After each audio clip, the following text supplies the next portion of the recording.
So shampoo shelves, you know, if you've got a customer that's ordered one or two, it doesn't really matter.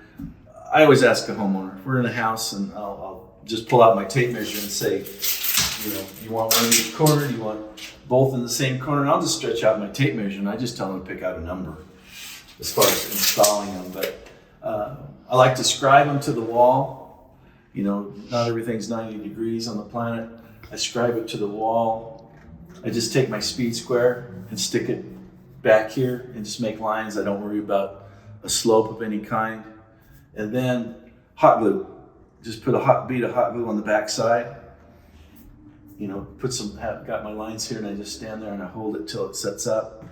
Make sure I don't have any hot glue poking out the bottom. Wipe it down, silicone it, and they stay pretty well.